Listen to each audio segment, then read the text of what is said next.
vous dire la vérité. Les déchirures, faut qu'on en parle, ça fait mal. Parce que ton ventre va être flasque. Pendant un moment, ton ventre va être flasque, ça va pas être dur. Sache-le. Les enfants ne sont pas pareils. Ton enfant, c'est pas l'enfant de Victoria, c'est pas l'enfant de Joseph, c'est ton enfant à toi.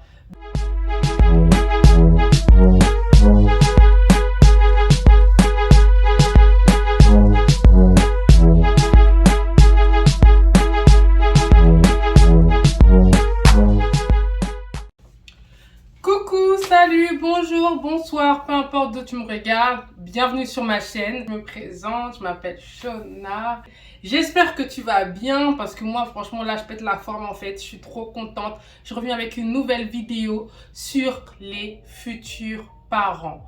Tout ce que vous devez savoir, tout ce qu'on ne m'a pas dit et que j'aurais aimé savoir parce que j'étais étonnée en fait que certaines choses arrivent, tu vois ce que je veux dire? La maternité, les gosses, nouvelle maman, nouveau papa, tout ce que tu dois savoir.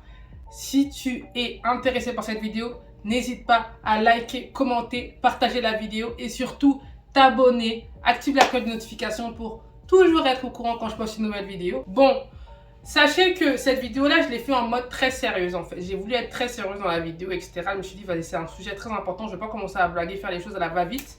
Donc, j'ai tout noté dans mon téléphone, tous les points que je dois énumérer parce que, en fait, il ne faut pas que j'oublie des trucs et qu'au moment du montage, je sois en mode...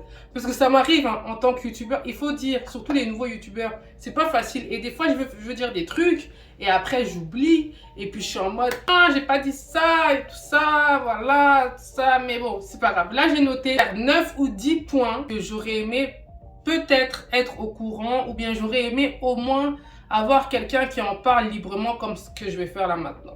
Sans tabou, sans manière et tout, etc. Parce que sur Instagram, on n'aime pas toujours la vraie vie. On les connaît, celle qui vient d'accoucher, elle se snap en mode oh tout bien, toute maquillée, etc. Et moi quand je venais d'accoucher, j'avais pas le temps de me maquiller. Hein. Quand je venais d'accoucher, j'avais pas le temps de faire des selfies en fait. J'étais déjà tellement perturbée dans les pleurs et tout. Donc moi je vais vous dire la vérité. Après, disclaimer. Je parle de mon expérience et de ce que moi j'ai vécu et les gens autour de moi. Si toi t'as pas vécu ça dans ta grossesse ou bien dans ton après-accouchement, tant mieux pour toi, félicitations. Mais en tout cas, nous ici, on a struggle, donc on va en parler. Déjà, il faut que j'arrête de parler avec les mains comme ça. Premier point, quand tu sors de la maternité. Déjà, il faut savoir qu'ici au Canada, tu peux rester à l'hôpital 3 jours ou 2 jours, un truc comme ça, ou tu peux rentrer le lendemain si t'as rien, etc. et que tout va bien. Sauf que si tu veux rentrer le premier jour, il faut que tu fasses pipi. Enfin, il y a une règle, il faut que tu fasses pipi avant de sortir de l'hôpital. Et laisse-moi te dire que quand, en fait, tu as accouché et que tu as eu une déchirure, parce que moi, j'ai eu une déchirure, je sais pas combien de centimètres, mais ça s'est déchiré. Je sais que ça s'est déchiré, mais je sais pas, j'ai pas aussi envie de savoir qu'est-ce qui s'est déchiré, parce que où est-ce que ça s'est déchiré, etc.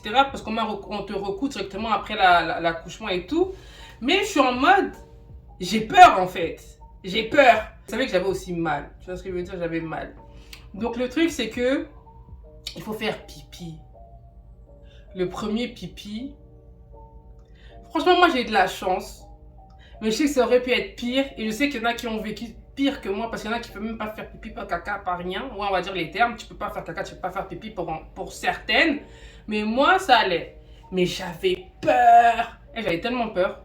Je crois que j'avais plus peur de faire pipi que d'accoucher. Est-ce que c'est normal? Non, c'est pas normal. Mais bon, c'est Shona, voilà. C'est Shona, voilà. Toujours plus dans les trucs où il faut pas. Donc les déchirures, faut qu'on en parle. Ça fait mal. Le après, ça fait mal. Ça fait mal. Ça fait mal. Ouais, ça fait mal. Ça s'est déchiré, il faut que ça se remette. Ça va te faire mal pendant plusieurs temps.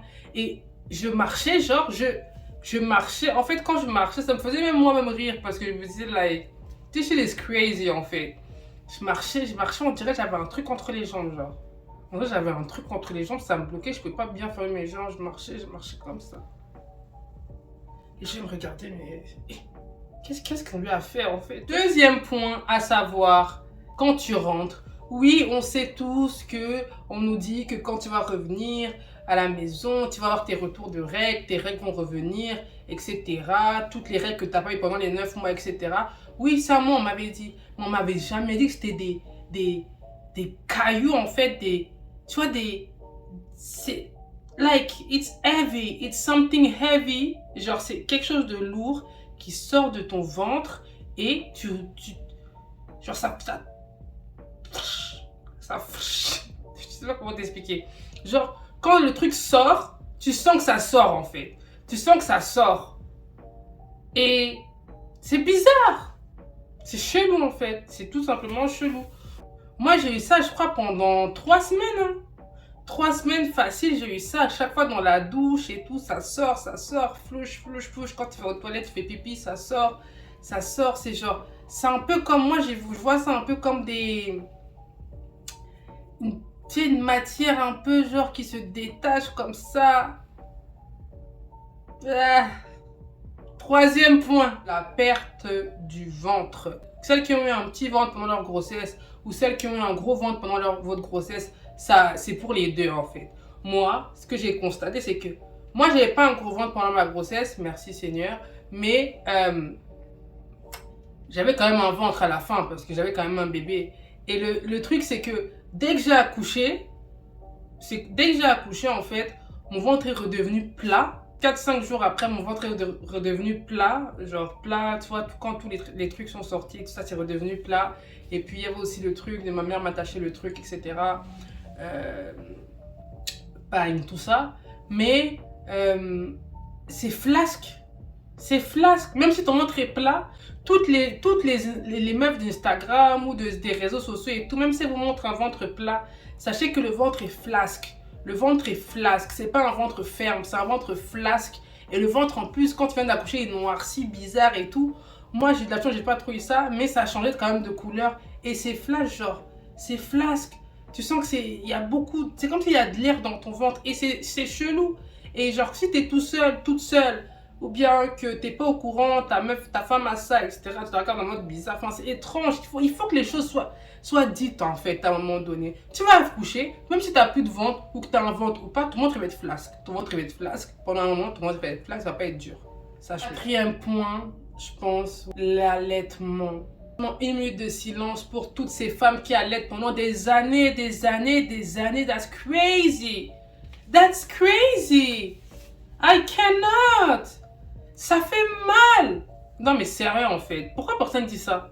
Pourquoi quand vous voyez... Donc moi, en fait, l'allaitement, déjà, il faut savoir, c'est pas toutes les femmes qui ont la même quantité de lait, etc. Et moi, pour le coup, j'en avais beaucoup, beaucoup, beaucoup. Et ma fille, elle mangeait pas beaucoup. Du coup, j'avais trop de lait et j'arrivais pas à le tirer un peu, je sais pas. Donc ça faisait que venir. Mais ça, c'était dur. Genre, tu peux faire... Tu vois la porte? C'est quoi une porte? Tes seins, ils vont devenir durs comme une porte. Dur comme une porte. Et je suis même pas en train de rigoler. Hein. C'est même pas que je suis en train de rigoler, en train de faire des semblants ici. Je te dis la vérité. Tes seins vont devenir durs comme une porte. Et moi, étant donné que déjà ça fait mal. Donc ça fait mal, que tu le veuilles ou non, ça fait mal, ça te fait des blessures, tu peux saigner. Il y a des meufs même qui prennent des comprimés, etc. Sachez déjà que les femmes qui vont accoucher, ou même les hommes, il faut arrêter. L'allaitement, c'est pas obligatoire. Hein. L'allaitement, c'est archi pas obligatoire. Si tu veux allaiter, tu allaites, si tu veux pas allaiter, tu n'allaites pas. Et c'est pas tout le monde qui peut faire l'allaitement d'abord. C'est pas tout le monde qui peut allaiter. C'est difficile. Parce que l'allaitement, 80% du temps, c'est dire que ton mari ne va pas t'aider en fait. Il ne pourra pas t'aider parce que c'est toi qui dois être avec l'enfant tout le temps, toutes les 2 heures, toutes les 3 heures. Tu ne peux pas sortir, on ne peut pas vraiment t'aider parce que tu es la seule à pouvoir nourrir l'enfant. Et c'est difficile. Moi, je crois que j'ai allaité pendant 2 mois ou 3 mois, un truc comme ça. Et c'était difficile. C'était difficile. C'était dur. Non, franchement, c'était dur. Non, franchement, c'était dur. Et en plus, I feel like l'allaitement, c'est mignon, etc. Mais moi, je pleurais. J'en pleurais. C'est ma mère qui m'a dit, non, mais c'est bon, cette histoire d'allaitement, c'est bon. Un jour, elle est partie acheter un biberon. Elle a fait le lait, je dormais, je crois, à la fin, ça se ferait vraiment les grands-mères, vraiment. Et vraiment, ma mère, je sais pas, mais elle est exceptionnelle. Un jour, je dormais, elle est partie acheter un biberon, je crois, elle a fait du lait. Elle a pris la petite, elle lui a donné. Pendant que moi, je dormais, moi, je me suis réveillée en sursaut. Oh mon Dieu, et tout, elle a pas mangé, etc. mais elle avait déjà donné le biberon et c'est comme ça que j'ai commencé à switcher et tout avec les biberons et le lait. Mais l'allaitement, c'est pas pour tout le monde et c'est pas obligatoire. Si au bout de, si même tu allaites un jour seulement ou 2 jours, c'est bien, c'est toujours bien en fait. Mieux vaut ça que rien. J'imagine même pas les gens qui allaitent avec des bébés qui ont des dents. Oh my god! Oh my god, I can't. I can't. 5e point. Une fois que tu es rentré à la maison, au bout des 3 mois, quand tout le monde te dit que ton enfant est censé faire ses nuits au bout de 3 mois, et qu'au bout de 3 mois, 4 mois, 5 mois, 6 mois, 7 mois, il fait toujours pas ses nuits, et que personne n'en parle, c'est normal?